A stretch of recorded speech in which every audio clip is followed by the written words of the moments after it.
किसी ने कहा है कि शेर जब तक अपनी कहानियां खुद लिखना नहीं सीखेंगे तब तक अपनी कहानियों में शिकारी खुद को महान बताते रहेंगे।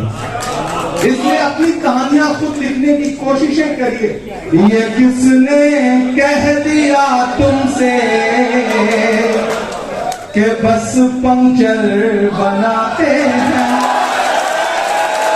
एक आवाज उठ के आई।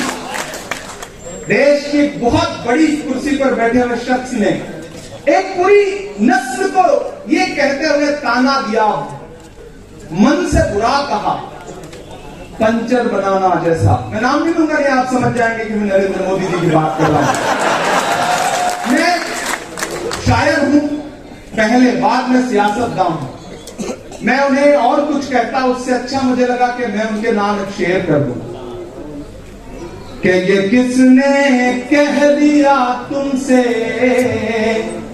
कि बस पंक्चर बनाते हैं।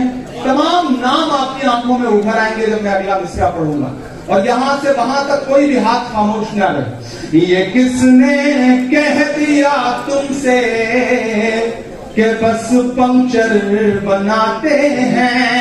ये किसने कह दिया तुमसे कि बस पंक्चर बनाते हैं। वतन पर हंस के जो कट जाए ऐसे सर बनाते हैं। वतन पर हंस के जो कट जाए ऐसे बनाते हैं। जिनसे बड़ा शेर, आपकी तालियों का शोर पहुंचना चाहिए वहां तक जहां तक मुझे पहुंचाना है कि ये किसने कह दिया तुमसे कि बस पंक्चर बनाते हैं। ये किसने कह दिया तुमसे कि बस पंक्चर बनाते हैं। वतन पर हंस के जो कट जाए ऐसे सर बनाते हैं। वतन पर हंस के जो कट जाए ऐसे सर बनाते हैं। और जो मेरा छोटा भाई जिस शेर की फरमाइश कर रहा था, जिस तरह के कलाम की फरमाइश कर रहा था, उसके नाम ये शेर कि गजल में हम भी कर सकते हैं हुस्नो इश्क की बातें। गजल में हम भी कर सकते हैं हुस्नो इश्क की बातें।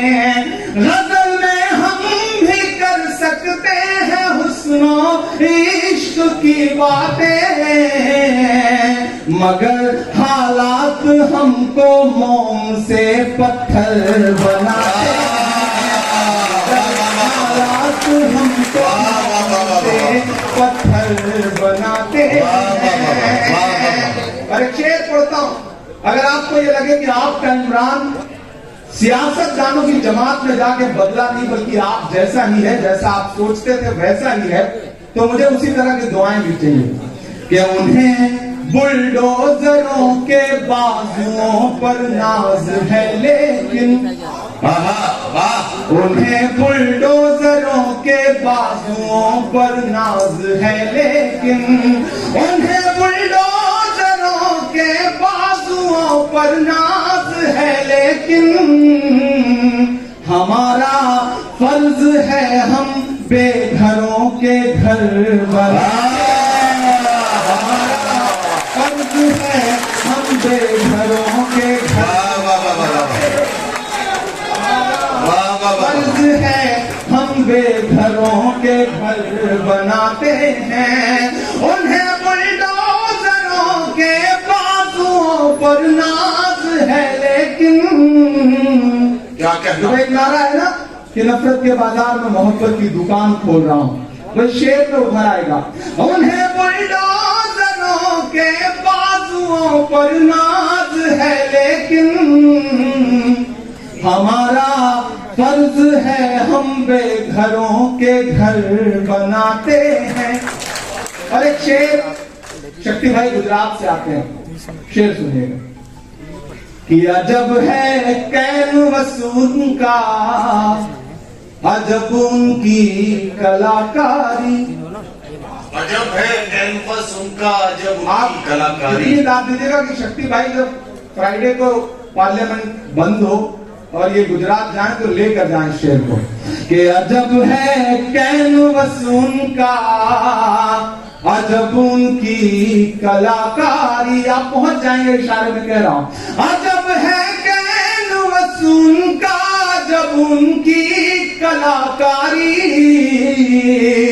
वो जो मंजर बनाते हैं लहू में तर बनाते हैं, वो जो मंजर बनाते हैं लहू में तर बनाते हैं। ये किसने कह दिया तुमसे कि बस पंक्चर बनाते हैं, ये किसने कह दिया तुमसे कि बस पंक्चर बनाते हैं।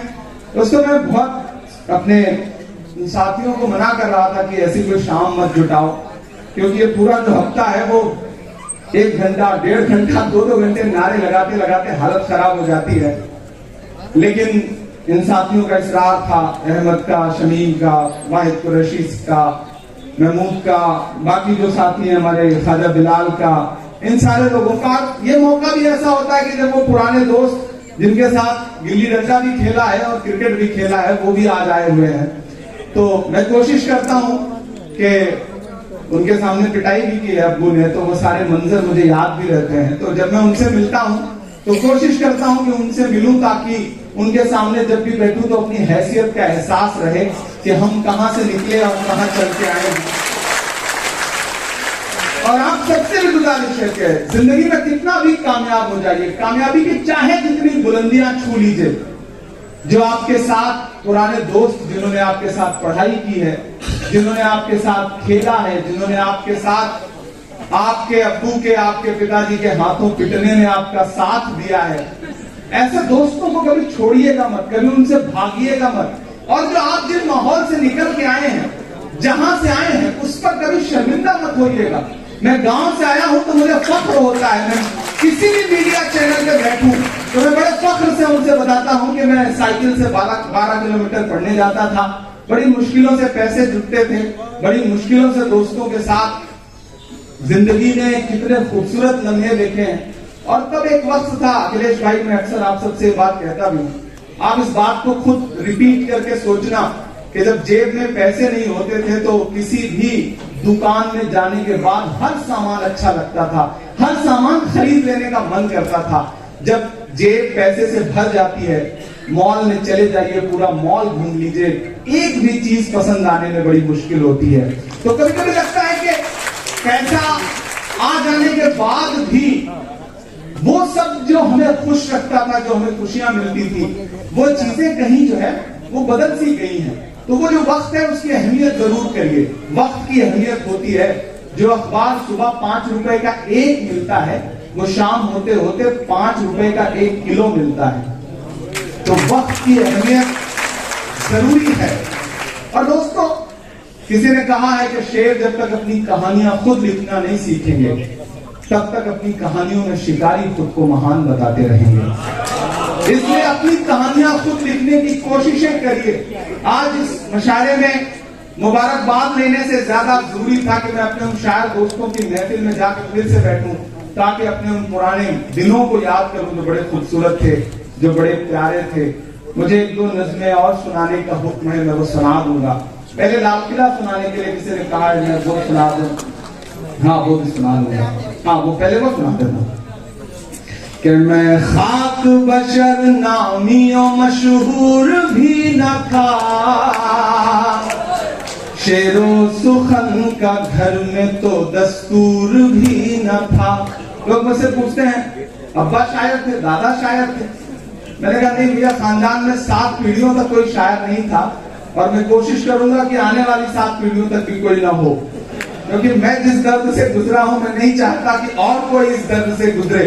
और उधर शक्ति भाई, हमारे कुमारा क्लब के जो नेशनल चेयरपर्सन है, वो कह रहे हैं कि ऐसे मंजर हमारे नहीं थे। आज सुबह जब खरगे जी और सारे लोग हम केक काट के दुआएं दे रहे थे, तो वहां भी खड़े होकर ये कह रहे थे कि आज के दिन हम दुआ करते हैं कि आप अकेले रहें। तो हमने कहा, इसे आप दुआ मानते हैं, बहुत सारे लोग इसे बद्दुआ मान लेंगे, तो वो मुनासिब नहीं रहेगा। कि मैं खाक बशर नामियों मशहूर भी न था, शेरो सुखन का घर में तो दस्तूर भी न था। जलता रहा चराग की मानिंद हर तरफ,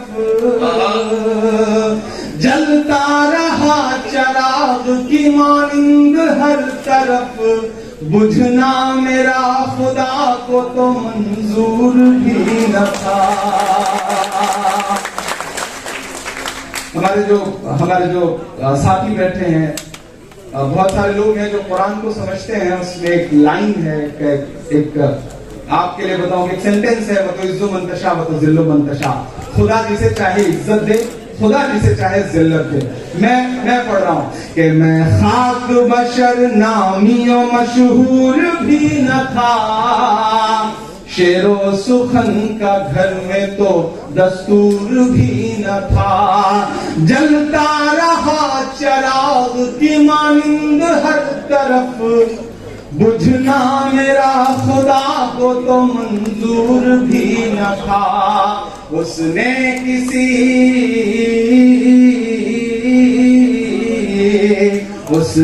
किसी मकाम पे बुझने नहीं दिया, वतो इज्जो मंतशा वतो जिल्लो मंतशा, वतो इज्जो मंतशा वतो जिल्लो मंतशा।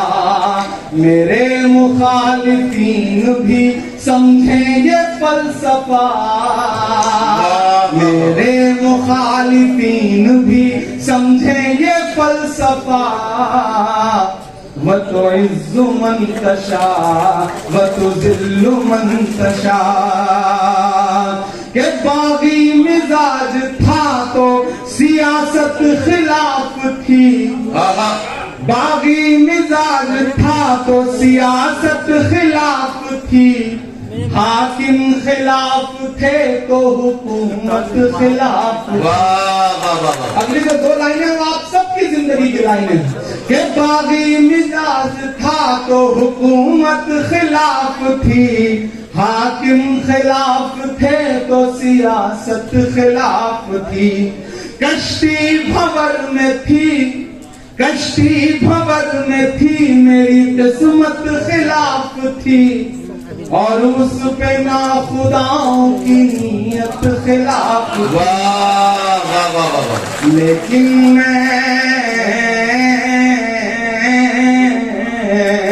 लेकिन मैं चीख चीख के सच बोलता रहा। मंतशा मंतशा। मेरे मुखालिफीन भी समझे ये फलसफा। वतो इज्जो मंतशा वतो